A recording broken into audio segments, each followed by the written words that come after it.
Hi everyone, here we are with a little Beethoven. Beethoven here, Beethoven here, Beethoven here, man, Beethoven's everywhere.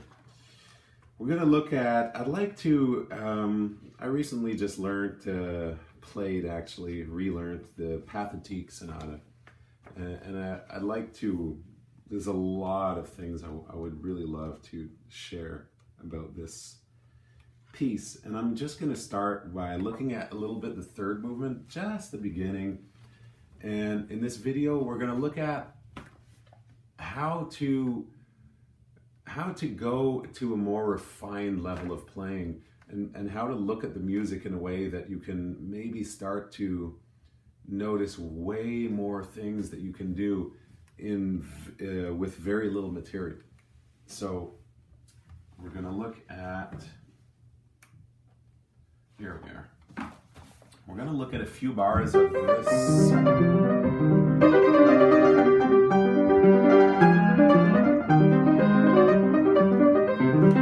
So one of the first things that we can see is the structure. We have, what is this, 8 bars, 1, 2, 3, 4, 5, 6, 7, 8.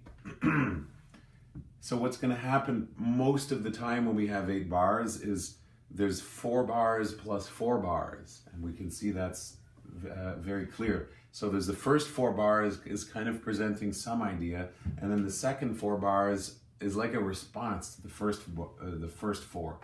So we have 1, 2, 3, 1, 2,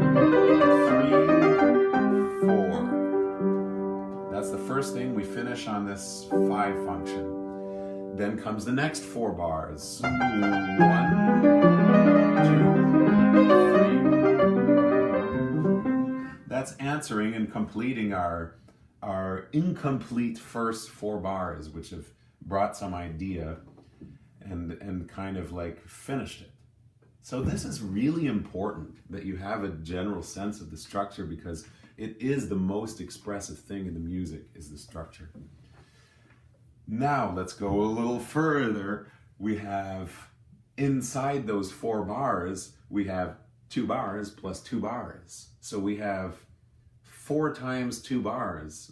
Okay, so now we're going a little further. Instead of having like 2 things, 4 bars plus 4 bars, we're having actually 4 things, 4 times 2 bars. So 1, 2. Then that's something a little bit different, slightly different character. Then we go into our next 4 bars, the first 2 of those 4 bars.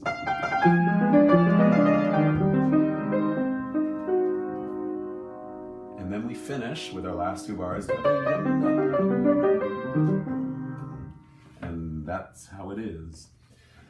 So this is pretty much what we can see from the structure. Now we can go to, like I suppose articulation. I'm not going to look at too much of articulation in this, but let's look at dynamics. And we'll go a little bit more into these characters. Okay, here's one thing we can do. In our melody, if you probably record this, you'll hear that there's something missing in the melody, because we hear, which is nice, but those little notes are very important in this music. In even not so classical, more romantic music, those little notes are especially important. But in the classical music, even though they're short, we still have to play them sometimes a little bit louder, because we don't hear them as well since they're short. So if we just go, we don't really hear those notes, they're too short. So we can keep them short, I mean they're written that way, but just go into them a little bit more, or play them a little louder, in other words. And then this becomes much more clear. Then we can take a simple bar like this, and then this is another harmonic function. So do we play this probably 90% of anyone would do it, maybe even more. But, you know, let's just be really crazy in our refinement and say that this is one thing, and this could be a little bit more, and then a bit less. So we have this one a little bit more than that. So the C minor, and then the dominant bass C, a little bit more, because there's more tension. So we end up having, instead of, I don't have a good microphone today, so I hope you hear the difference, but instead of having we have something like this, and I'm forgetting the little notes. Now that is so much more refined like that.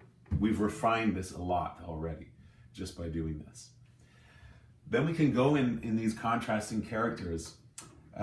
In this movement, if you're familiar with it, you'll know that this repeats many times, right? It comes back again, you know,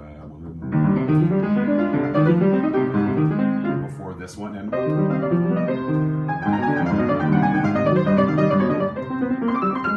so we can do it different ways since it comes back 4 times, I think.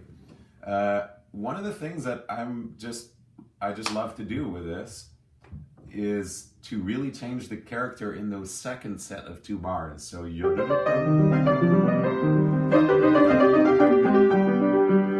that's different.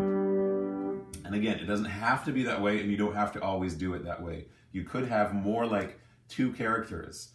But let's continue in these small characters. It works for the second half as well. And then a different character. This is kind of like completing what we had, the completion of it. It's like finishing the story and saying, and that's how it happened.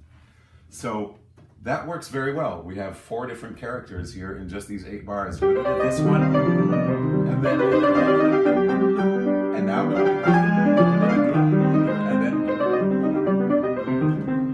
So we have an incredibly exciting thing going on, especially if you have something to say with it.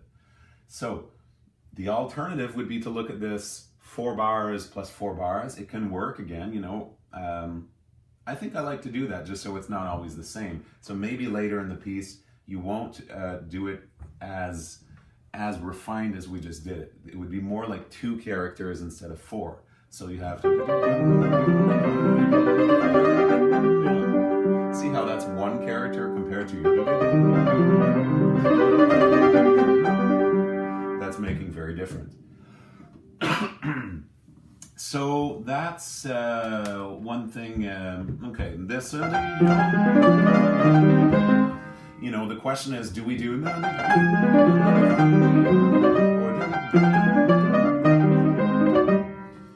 and do it however you like it, you know?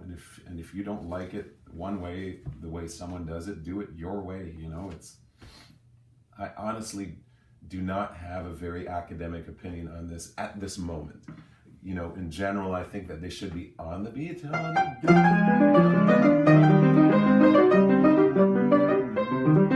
But sometimes it just feels so right to. Okay, let's look at articulation still a little bit when we have. Go on to editions. I've probably mentioned this in another video. The Wiener Urtext edition, I really like this for Haydn. Beethoven is not bad at all. I'm kind of exploring what that's like. And the other one that's really good is Bärenreiter. And if you look at these editions, you'll find they have very different things than Henley, which is, you know, everyone swears by Henley. But it is really important to have a good edition because otherwise you don't really know what you're doing. So we can do that. Or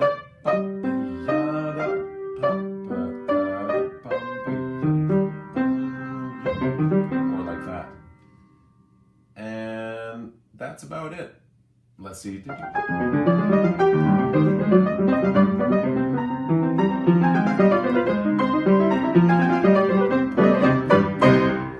So here, well, Well, another thing we have to think of is just to shape as many things as possible. So no matter what you're playing, it doesn't have to be this piece. Okay, the end of the second movement.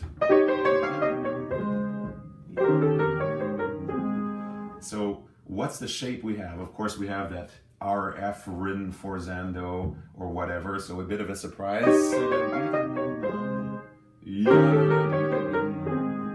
But if we go again into little detail, look at the curves. The curves are always giving you the answer of how to shape the music. Follow, where does it change from going up and down? It's really quite simple, but it makes such an interesting effect. Not an interesting effect, but it's actually showing us what the music is. We didn't have that before. So this is just a little extra. Instead of just we have that's a little extra refinement. Where were we here? If we have this, we're shaping it. It's not just look at what you're doing that's static, and try to give it shape. So the shape means that there's not two notes the same